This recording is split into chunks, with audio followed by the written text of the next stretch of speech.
Welcome to our channel. Today we how to update Hudi record keys for reliable upserts on S3, beginner guide step by step clearly. To update Hudi record keys for reliable upserts on S3, first, ensure you have your environment set up. You'll need a running instance of Apache Hudi. Make sure you have access to an S3 bucket where your Hudi tables will be stored. Next, familiarize yourself with the Hudi documentation to understand the record keys. Identify the existing record key structure in your data.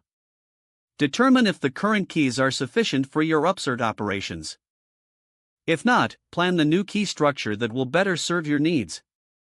Use the Hudi CLI or Spark Data Frame API to load your data.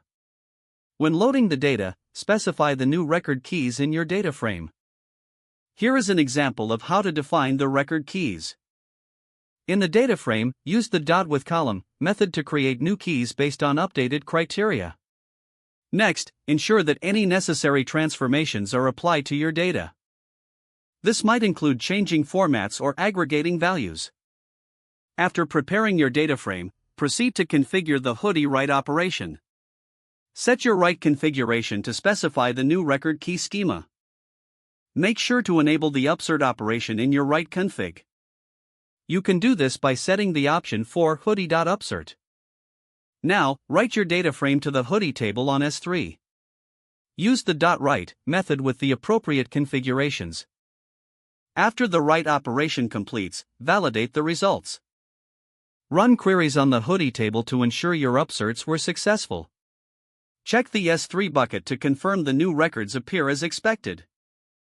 If you encounter issues, review the logs for any errors that may have occurred.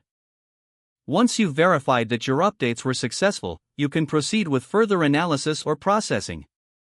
By following these steps, you can ensure reliable upserts with updated record keys in Hudi on S3. If the page does not load, refresh the browser or try again in a private or incognito window. Make sure you are using the correct email address, then retype it carefully to avoid small typos. If your password is not accepted, use the reset option and create a new strong password you can remember. Don't forget to like this video and subscribe to our channel for more step-by-step tech guides.